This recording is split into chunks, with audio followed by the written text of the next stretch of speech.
ओम शांति।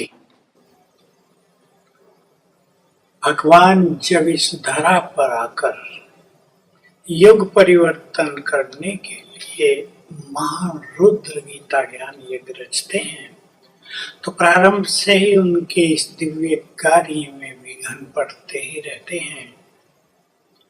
अनेक लोग कहते थे हमारे तन में बाबा है। मैं तो अपने जीवन की 54 वर्ष की मधुबन की यात्रा में देखा, कई जगह से कोई रिक्शा चालक है और कह रहा है मेरे तन में बाबा आते हैं। लोग भाग रहे उसके पीछे क्योंकि बाबा शब्द ऐसा ही है, बड़ा आकर्षण है इसमें। 2-4 मास में हवा निकल जाती है, लोग पछताते हैं। कितने केस देखे, 5-7 जगह तो अब भी चल रहा है। मेरे तन में बाबा आते हैं, सेंचुरी उजड़ गए क्योंकि बाबा नहीं आते। बाबा कोई ऐसी सस्ती चीज नहीं है कि कहीं भी और किसी के तन में भी आता रहे। किसी किसी के तन में तो इविल स्पिरिट आती थी, वो कहते हैं बाबा आता है। भला सोचो, बुद्धिमानों को मैं कहूँगा विचार तो करो। जिसमें भटकती आत्मा आती हो वो भगवान का माध्यम हो सकता है।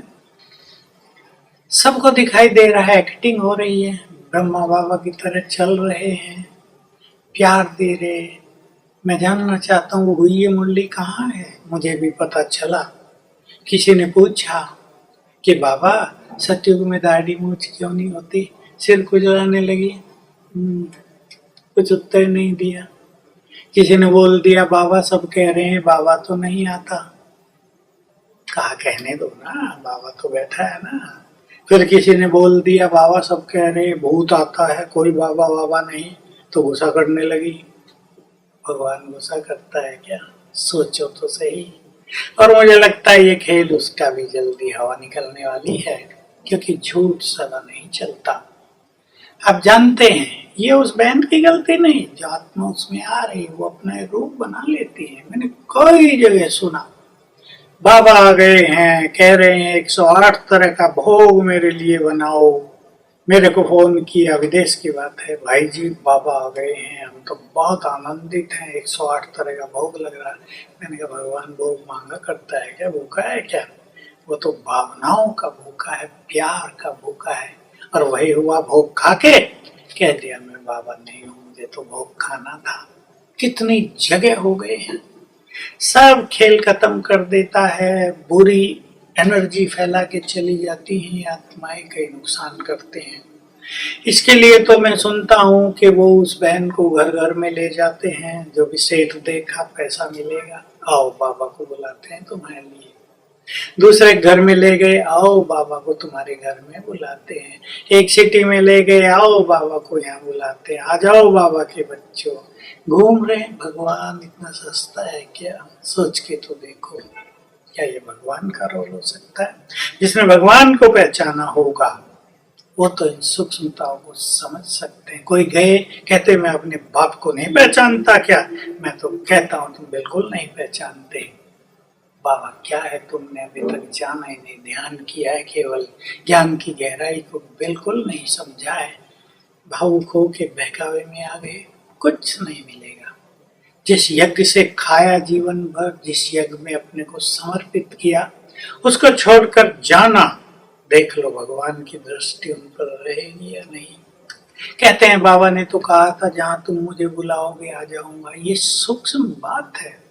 अव्यक्त बाप दादा का आह्वान जहाँ किया जाएगा उसकी उपस्थिति का आभास होगा, उसके बल का आभास होने लगेगा।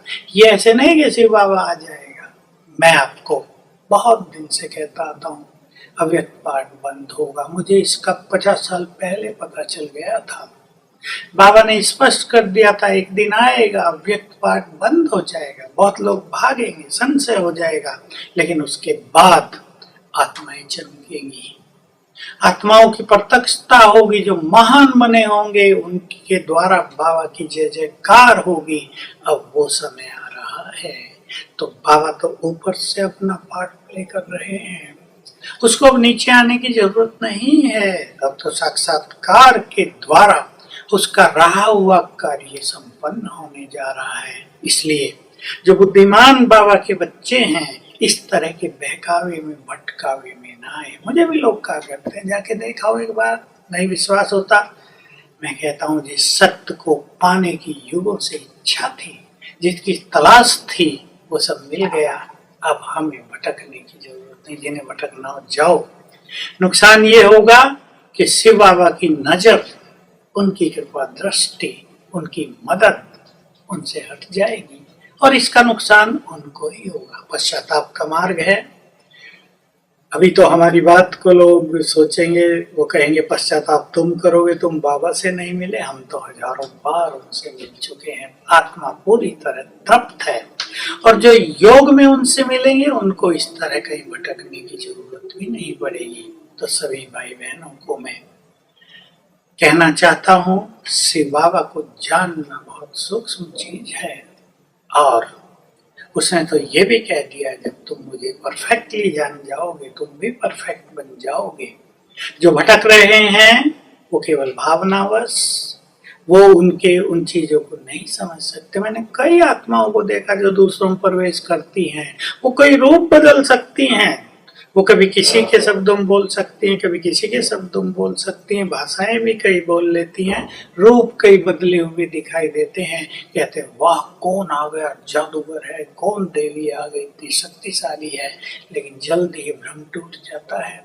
इसलिए जिस मार्ग की तलाश थी वो मिल गया, जिस भगवान से मिलना था उससे मिल लिए, उसको जी भर के देख लिया। अब कहीं सोने की बरसात भी हो रही हो, उस ओर जाना नहीं चाहिए। यही विवेकशीलता होगी, यही उस पर और उसके ज्ञान पर संपूर्ण निश्चय कहलाएगा। मुझे पूर्ण विश्वास है समझदार बुद्धिमान बाबा के बच्चे इन भटकनों से स्वयं को मुक्त रखेंगे।